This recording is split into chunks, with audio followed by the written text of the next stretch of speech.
Nessa nossa primeira aula, então, nós vamos cobrir um tópico extremamente relevante para o curso todo de eletricidade e magnetismo, que é falar sobre a célula do eletromagnetismo, que se chama carga elétrica.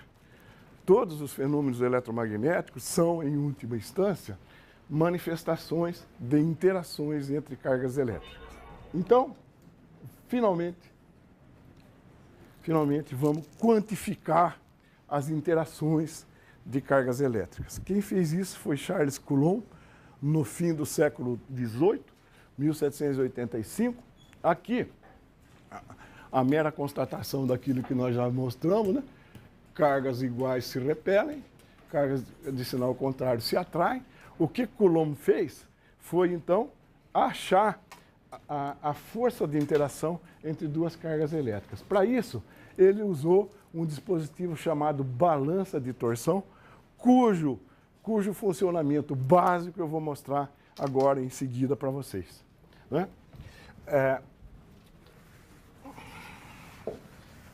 Uma balança de torção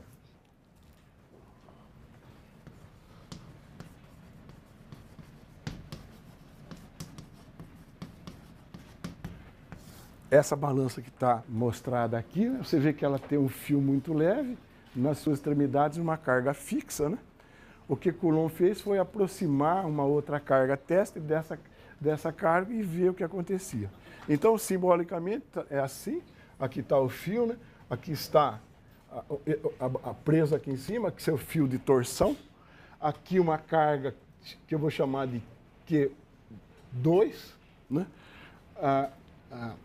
O que Coulomb fez? Coulomb aproximava uma outra carga Q1 aqui, né? Essa distância, propositalmente, eu vou chamar de R2,1, a distância entre as partículas 2 e 1. Quando ele aproximava a carga Q1 da carga Q2, suponha que elas sejam de mesmo sinal. Vai haver uma repulsão, vai atuar uma força sobre essa carga Q2, que eu chamo de F2,1, e o fio vai torcer. Ela faz esse fio torcer, daí o nome balança de torção. O que ele observou foi o seguinte, essa força aqui era proporcional ao produto das duas cargas e inversamente proporcional a essa distância. Como é que ele pôde chegar a isso? A gente viu em física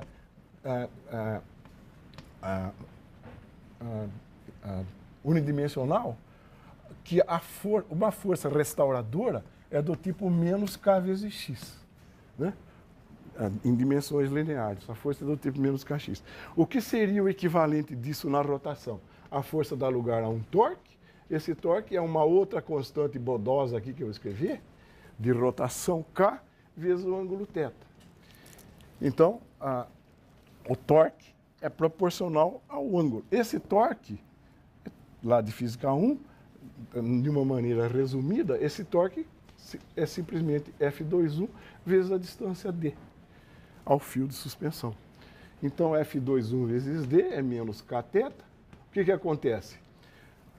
Isso ele conhece do fio, ele faz experimentos para determinar a constante de torção. A distância D é fixa, F2,1 ele deduz medindo θ. Então, medindo o seu ângulo θ, ele determinou a força de interação. Então, o que Coulomb percebeu foi o seguinte, a força de interação, que eu vou chamar de 2 em 1, era proporcional, né? Era proporcional ao produto das cargas dividido pelo quadrado da distância entre elas, R2,1 ao quadrado.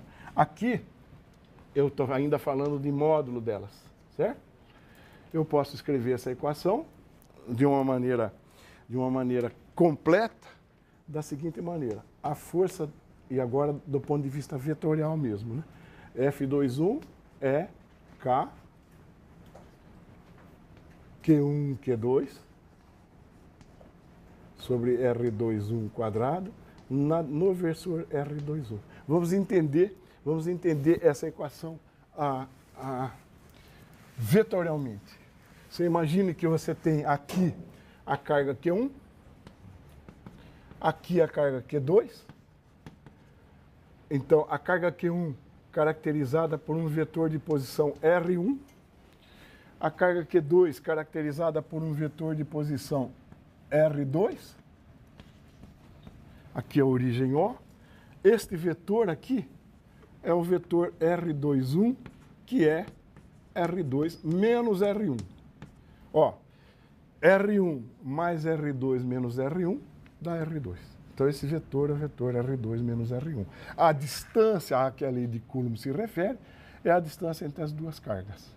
Então, se esse é um vetor, aqui, ó, na direção que une as cargas, existe um versorzinho. O que é um versor? É um vetor de módulo unitário. Então, aqui,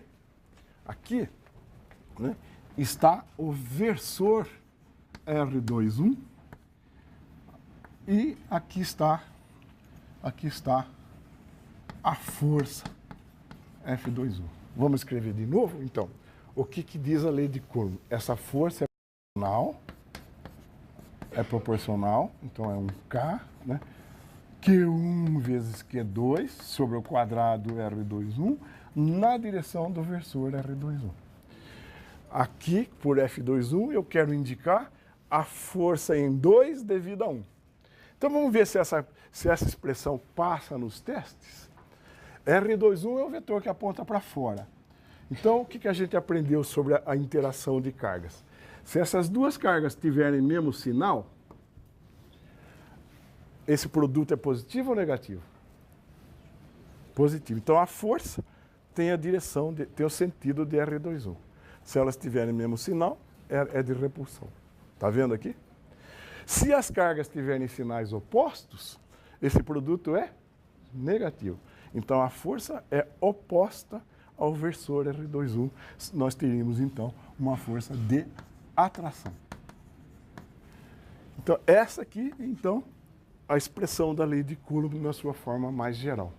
Se alguém não está gostando muito, não precisa ficar infeliz. Quer ver como a gente simplifica isso de maneira fácil? Se a carga Q1 estiver na origem, então o vetor passa a ser R, né? Então a força é K, Q1, Q2, sobre R ao quadrado, R. Aqui você já está vendo uma carga mais familiar da lei de Coulomb. R passa a ser, então, a distância entre as duas cargas. Tá certo? E ela continua passando naquele teste. Bom, uma coisa que é evidente dessa lei é que a força em 2 devido a 1 é oposta à força em 1 devido a 2. Ou seja, a força elétrica obedece à terceira lei de Newton na sua forma forte. E, claro, se você quer módulo dessa força aqui, né, que é o que a gente acaba quase sempre usando, esse F de R é o K, Q1, Q2 sobre R ao quadrado. Bom, vocês viram aparecer aqui uma constante K. Essa constante K, no sistema SI, né, essa constante K é da ordem de 9 vezes 10 a nona, o quê? Newton metro quadrado por Coulomb ao quadrado. Isso é por razões históricas e para certas equações ficarem mais simples. E, infelizmente, em geral, esse K é escrito em termos de outra constante, que é a constante ε0. Essa constante ε0 é chamada permissividade do vácuo. E se isso é 9 vezes 10 a nona, você deduz daqui que o ε0 é 8,85 vezes 10 a menos 12 Coulomb ao quadrado por Newton metro quadrado. A gente tem que conviver com esses números nas aplicações. Não tem jeito. E por que assim? Por razões históricas e, como vocês vão ver, para simplificar certas equações. Então, aqui, as duas constantes. Falta dizer qual é a unidade de carga no sistema SI. A unidade de carga no sistema SI, né, é 1 Coulomb.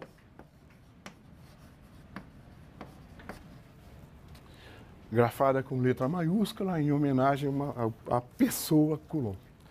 Agora, essa unidade não é uma unidade fundamental. As unidades fundamentais no sistema SI são MKS, MKSA, né? Metro, quilograma, segundo, ampere, que é uma unidade elétrica, mas ampere não é Coulomb. Então, como é que a gente contorna isso? Nós vamos ver, nós ainda não sabemos, mas a relação entre o Coulomb e o ampere é essa aqui, ó. Você tem 1 ampere no fio, durante 1 segundo, a carga que passar numa seção é 1 Coulomb. Então você vê o Coulomb depende do ampere, o ampere depende do Coulomb. É como o cachorro correndo atrás do rabo. Então, nós só vamos desempatar isso, essa ambiguidade, nós só vamos desempatar isso quando estudarmos força entre condutores paralelos. Aí nós vamos definir o ampere e, por consequência disso, definir o Coulomb. Então, guarda a unidade, mas lembra que ela não é fundamental. Tá certo? Então, vamos fazer uma aplicação, lembrando, olhando para a cara dessa força aí, né? Olhando para a cara dessa força aí, então, vamos escrever então naquela forma mais simplificada agora. A lei de Coulomb é K, Q1, Q2, né? Escrevendo em módulo, né? Por R ao quadrado. K vale aquele valor. E a força gravitacional entre duas partículas é G, M1, M2 sobre R ao quadrado. Esse G é a constante universal, 6,67 vezes 10 a menos 24, né? 11 Newton metro quadrado por quilograma ao quadrado. Você vê que as duas expressões, né, a força elétrica e a força gravitacional, são análogas. Elas têm exatamente a mesma forma. Depende do produto de duas coisas, do inverso do quadrado da distância. Então, vamos fazer uma comparação de como seria a força elétrica comparada com a força gravitacional num átomo de hidrogênio. Um átomo de hidrogênio constitui de um próton e de um elétron. Essa distância aqui é o raio clássico de Bohr. Essa distância é 5,3 vezes 10 a menos 11 metros. Essa distância D aqui, tá? Então, vamos fazer essa conta. A força de atração, vamos por elétrica e gravitacional. A força elétrica, então, entre o próton e o elétron no átomo de hidrogênio é K, né? Carga do próton, carga do elétron, pela distância R ao quadrado. 5,3 vezes 10 a menos 11 ao quadrado. Isso então dá 9 vezes 10 a nona, carga eletrônica, 1,6 vezes 10 a menos 19 ao quadrado, dividido por isso, 5,3 vezes 10 a menos 11 ao quadrado. Se você fizer essa conta, me poupem disso, tudo que a gente precisa estar lá, se a gente fizer essa conta, nós vamos achar que ela é da ordem de 8,2 vezes 10 elevado a menos 8 newton.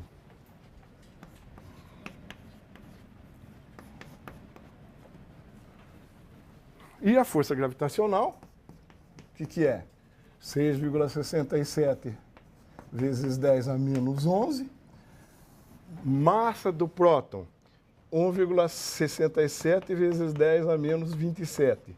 Massa do elétron, 9,1 vezes 10 a menos 31 quilograma. Pela mesma distância ao quadrado, eu vou repetir aqui, D é isso. Se eu fizer essa conta, eu vou chegar à conclusão que esta força é 3,6 vezes 10 elevado a menos 47 newton. Então, se você fizer a relação força elétrica sobre força gravitacional, a relação entre força elétrica e força gravitacional, você vai ver que isso aí é da ordem de 10 elevado a 39. Ou seja, neste domínio, no domínio atômico, né, essa força gravitacional é perfeitamente desprezível. Por essa razão que quase nunca se fala em massa de uma carga. A interação elétrica é burralmente mais forte que a interação gravitacional. Mas agora a gente não pode esquecer de uma coisa. Essa força é pequena para mexer um objeto maciço. Mas que aceleração, por exemplo, essa força aplicaria a um próton? Esse é objeto do exercício seguinte, que é muito interessante para a gente aprender sobre coesão da matéria. Então vamos fazer aqui um exercício, agora, né? Um exercício, que é o exercício que eu aponto, que eu mostro agora aí.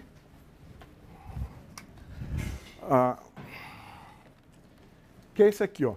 Imaginemos dois prótons dentro de um núcleo. Dois prótons dentro de um núcleo. Separados por uma distância 10 a menos 12 centímetros, que é aquela que eu mostrei quando a gente falou de constituição da matéria. Qual é a aceleração que um próton adquire sob a ação da força elétrica entre eles? Então vai ter uma força de interação. A gente, pela segunda lei de Newton, pode calcular a aceleração que esse próton adquire. Vamos lá. Então, dentro da dimensão nuclear, né, um próton, outro próton aqui, P. Essa dimensão é da ordem de 10 a menos 14 metros, 10 a menos 12 centímetros, né? Qual é a força elétrica entre esses dois prótons? Simplesmente a força elétrica é K, 9 vezes 10 a nona, a massa do próton ao quadrado, a carga do próton ao quadrado, que é 1,6 vezes 10 a menos 19 ao quadrado, dividido pela distância de 10 a menos 14 ao quadrado. Essa conta dá, basicamente, 2,3 newton. A força elétrica entre os dois prótons, pequenininha, 2,3 newton. Mas vamos calcular a aceleração que um dos prótons adquire? A aceleração, você se lembra lá de Física 1, a aceleração do próton é a força sobre o próton, P, dividido pela massa do próton, que é 2,3 newton. Eu vou suprimir a unidade, nós vamos estar falando de metro por segundo ao quadrado, sobre a massa do próton, 1,67 vezes 10 a menos 27. Se eu fizer essa conta, eu acho que isso é 13, aproximadamente 13 vezes 10 elevado a 26 metros por segundo ao quadrado. 13, grosso modo, é 10 em ordens de grandeza. 10 é a aceleração da gravidade. Então isso aqui dá da ordem de 10 elevado a 26 vezes a aceleração da gravidade. Se você acha que 5 é muito, imagine 10 elevado a 26. Então vem a seguinte pergunta. Ora, isso é uma aceleração burral. Como que um átomo é estável se um próton fica sujeito a essa aceleração? Como que a matéria é estável e não explode tudo? Então a gente discute o quadro seguinte, que é um quadro bastante interessante, que é o tipo de forças que ocorrem na natureza. Nós já vimos duas, são basicamente 4 as forças fundamentais na natureza. A gravitacional, a eletromagnética, a nuclear fraca e a nuclear forte. Essas duas, suponho que nós já falamos um pouco sobre elas. As duas decaem com inverso do quadrado da distância. Isso aqui é uma interação entre matéria, na verdade, M1 e M2. A eletromagnética também é uma interação entre cargas elétricas, portanto, em tudo que envolver átomos, sólidos, moléculas, etc. Se essa mais forte aqui estiver, se essa mais forte tiver uma intensidade 1 para definir uma escala, a gravitacional é da ordem de 10 a menos 38. A eletromagnética de 10 a menos 2. Você vê que aqui, nesse caso, né, a relação entre as duas, 10 a 36 vezes uma maior que a outra. As duas últimas forças é que são responsáveis por essa coesão de que eu falei. Vou falar dessa primeiro. A força nuclear forte é uma força que tem um domínio extremamente pequeno, ela tem um alcance extremamente pequeno, ela tem o alcance basicamente de um núcleo, eventualmente menor que ele ainda. Então, o alcance de uma força nuclear forte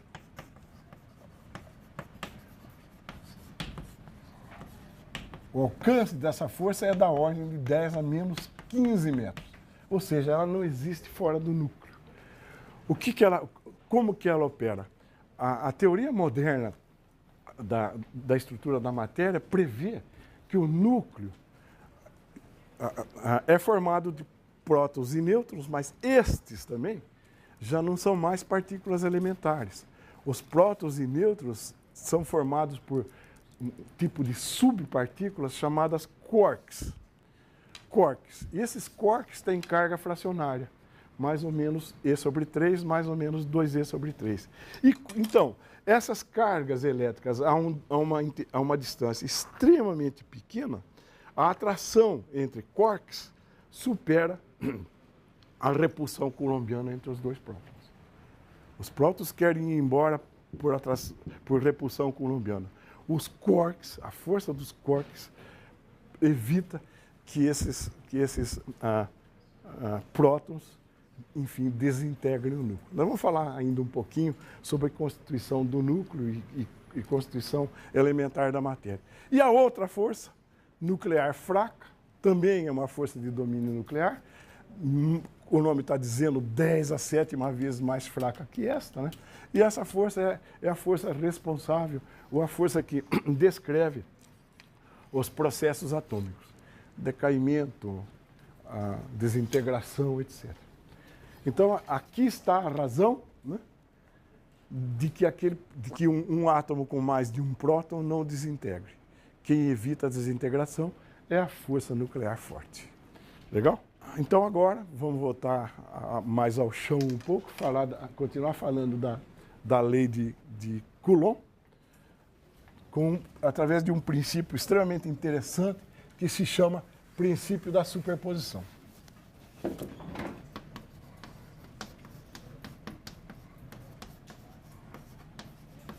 Eu vi como eu trato de interação entre duas cargas. O que acontece se eu tiver N cargas? O que acontece se eu tiver N cargas agora enumeráveis? Então, eu vou supor que eu tenho a carga Q1 aqui, a carga Q2 aqui, a carga Q3 aqui, etc., a carga Qn aqui. Se eu quiser calcular a força total sobre a carga Q1, eu agora não ponho índice duplo, porque é a força sobre a carga Q1. Se eu quiser calcular a força total sobre a carga Q1, eu tenho que levar em conta a interação dela com todas as outras. Q1 interage com Q2, interage com Q3, interage com Q4, interage com Qn. Então, aqui estaria a força em 1 devido a 2. Aqui estaria, vamos supor que fosse de atração, a força em 1 devido a 3. E aqui estaria, né, a força em 1 devido a N. Como é a força total que age sobre Q1? O princípio da superposição apregou o seguinte: a força total que age sobre a carga Q1 é a soma individual de cada carga devido às outras. Então, é a força em 1 devido a 2, mais a força em 1 devido a 3, mais etc., a força em 1 devido a N. Essa soma, obviamente, é uma soma vetorial. Esse é o princípio de superposição, um princípio aparentemente ingênuo, mas que vai salvar a nossa vida numa porção de situações ao longo do curso. E é basicamente isso.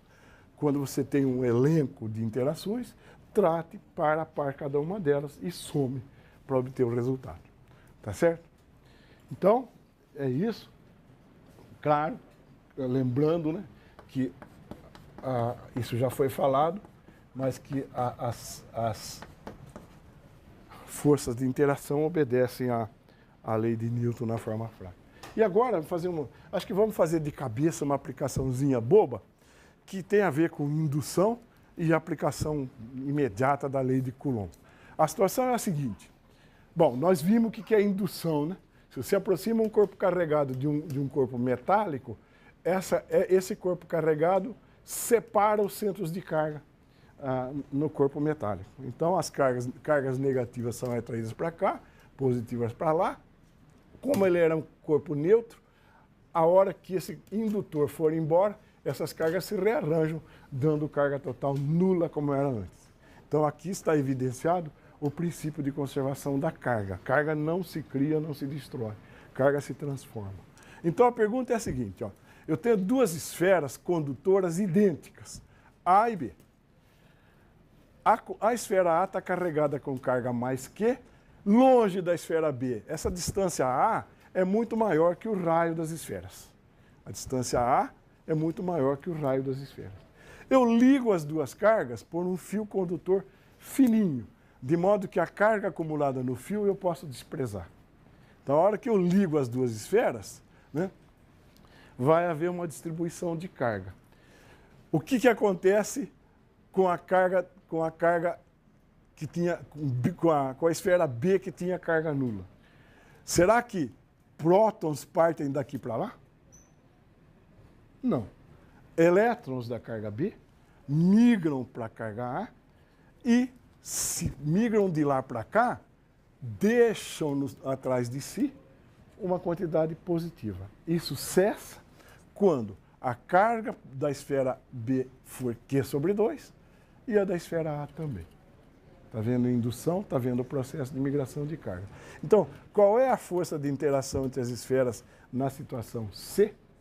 A força na situação B é 1 sobre 4 πε0, Q sobre 2 ao quadrado, dividido A quadrado. Isso aqui dá Q quadrado sobre 16 πε0 A quadrado. Aí, eu tenho duas esferas, então, carregadas com cargas Q sobre 2. Uma delas eu ligo à Terra. A esse processo de ligar à Terra, nós damos o nome de aterrar a esfera. Aterramos a esfera A. O que acontece? De novo, a Terra é um imenso condutor. A Terra é um imenso condutor. A hora que eu ligo A à Terra, elétrons, num total de Q sobre 2, migram da Terra para a esfera A. Ela tinha carga Q sobre 2, fica com carga nula. E aquela está intocada. A força de interação entre essas duas esferas agora, quanto vale? 0. Aliás, toda vez que eu fizer uma pergunta para a classe, a resposta é 0, tá bom? Eu não me corrijo. Então vai. Qual é a força de interação entre essas duas esferas?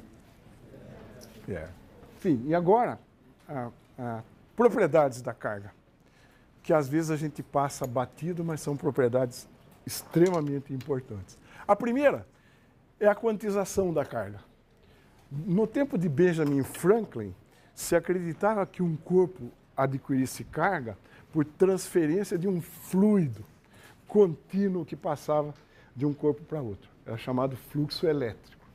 O corpo que adquirisse carga positiva recebeu esse fluxo, o fluxo que tem carga negativa perdeu esse fluxo. Então acreditava-se que a transferência de carga se desse através de um fluido.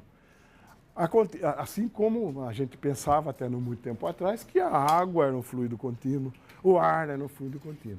Hoje se sabe que água e ar são compostos por moléculas, na verdade são partículas discretas.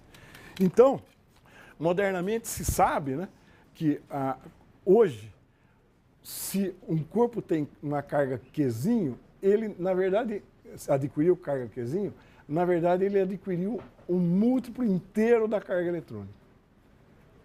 Esse N é um número inteiro da carga eletrônica. Então, você pode escrever Q como N vezes Z, onde N é mais ou menos 1, mais ou menos 2, etc., dependendo se ela for positiva ou negativa. Isso quer dizer que a carga é quantizada.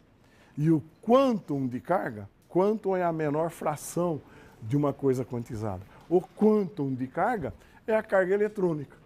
E ocorre que na década de 60 apareceu uma teoria chamada teoria do modelo padrão das partículas elementares. Eu já falei nisso vagamente, mas esse modelo padrão prevê então que prótons e núcleos, prótons e nêutrons, que são constituintes do núcleo,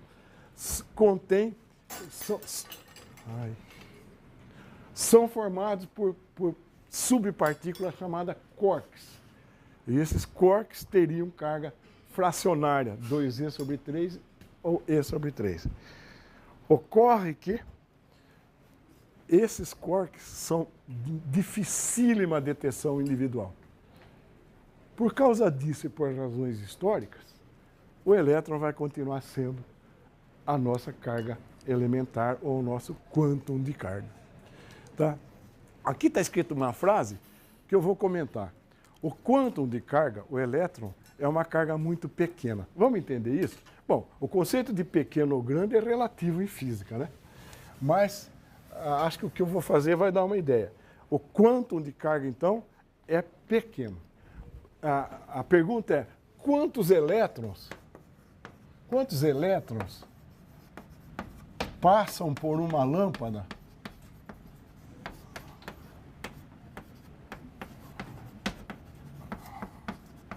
de 100 watts durante 1 segundo?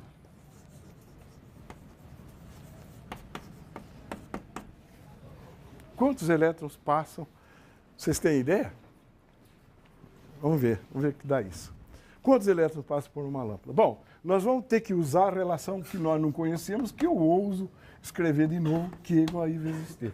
A carga é quantizada, então essa carga que passou pela lâmpada eu escrevo como N vezes a carga eletrônica, e isso vale a corrente vezes o tempo. Portanto, vezes 1 segundo. Portanto, N é I sobre E. Certo? I sobre E. I, o que é I? Uma outra ousadia para escrever uma relação para isolar isso. A gente vai aprender lá no capítulo de circuitos que você pode relacionar a potência de uma lâmpada através de sua tensão e de sua corrente.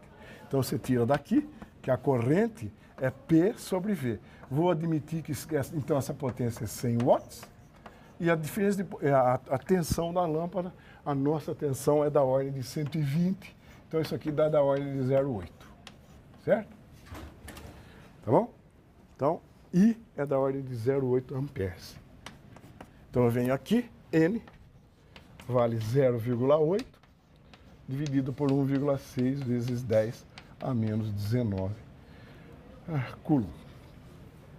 Então 0,8 dividido por 1,6 dá meio, né? Meio vezes 10 a 19, ou seja, da ordem de 10 a 19 elétrons passam por uma lâmpada em 1 segundo.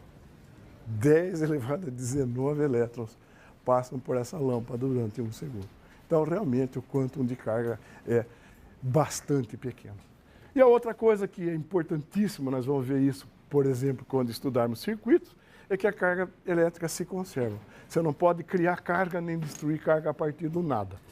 Desde quando eu atrito um bastão com lã ou vidro, eu transfiro carga, ou seja, a carga que um adquire é o oposto da carga que ficou no outro, de tal maneira que a soma é nula se ambos fossem neutros no começo.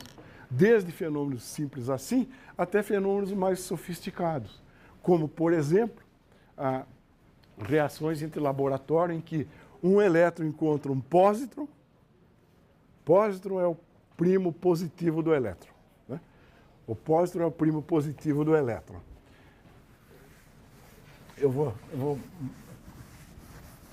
mostrar isso aqui. Então, conservação da carga.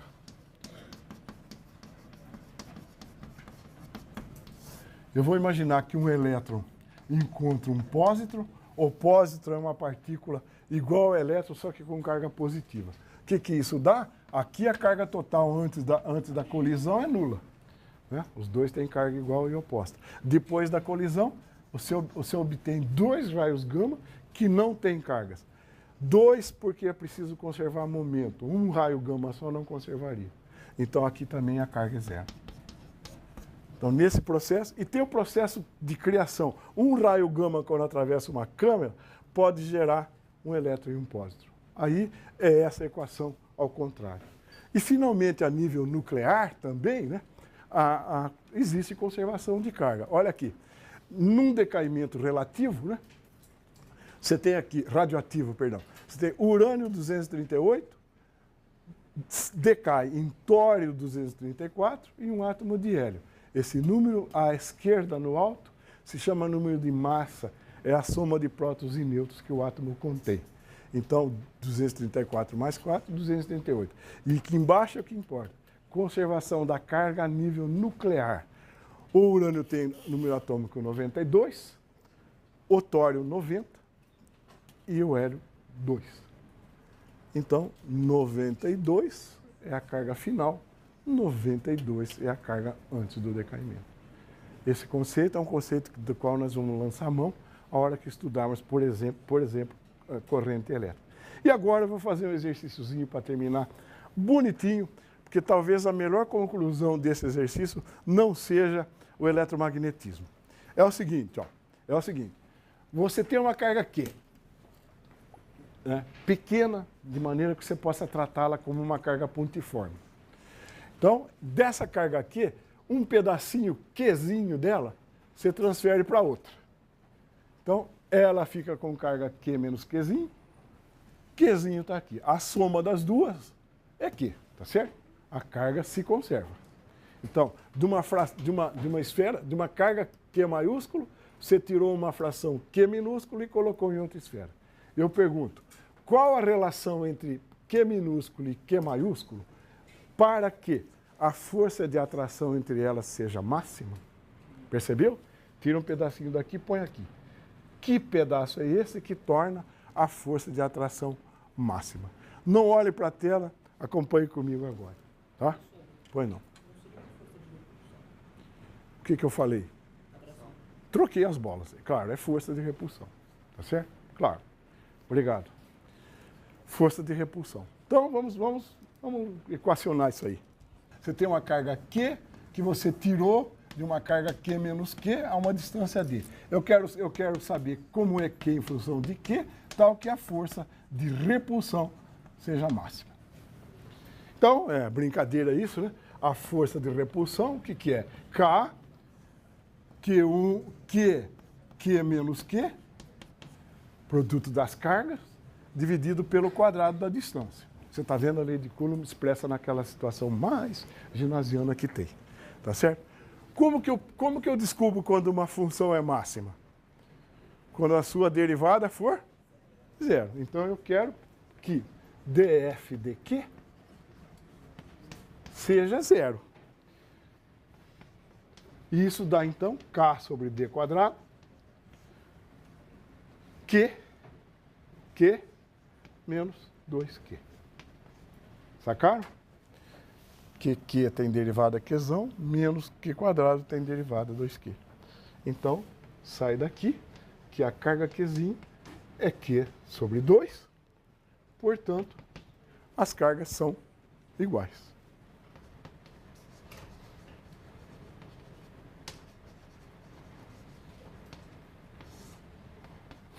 Então, as cargas são iguais. Agora, isso todo mundo acompanhou, é trivial, né? A hora que você repartir a carga na metade, é que a força de repulsão vai ser máxima. Agora, pense no seguinte exercício geométrico. Você pega vários retângulos cujo perímetro é constante, ou seja, x mais vários retângulos onde você muda x e y, mas mantém o seu perímetro constante. X mais y, então, é o perímetro sobre 2, eu quero que seja constante. Perímetro constante. De todos esses retângulos, qual tem a maior área?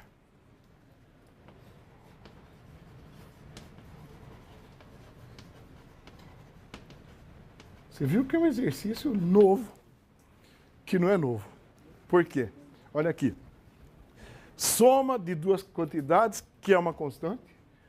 Qzinho com Qzão mais Qzinho é uma constante. A força é máxima, o produto delas é máximo. A área é máxima. O que é a área de um retângulo? Produto x vezes y. Então, duas grandezas cuja soma é constante e cujo produto eu quero que seja máximo. Qual é a resposta desse retângulo? Qual é o retângulo com o mesmo perímetro que tem maior área? Quando x for igual a y, ou seja, é o quadrado.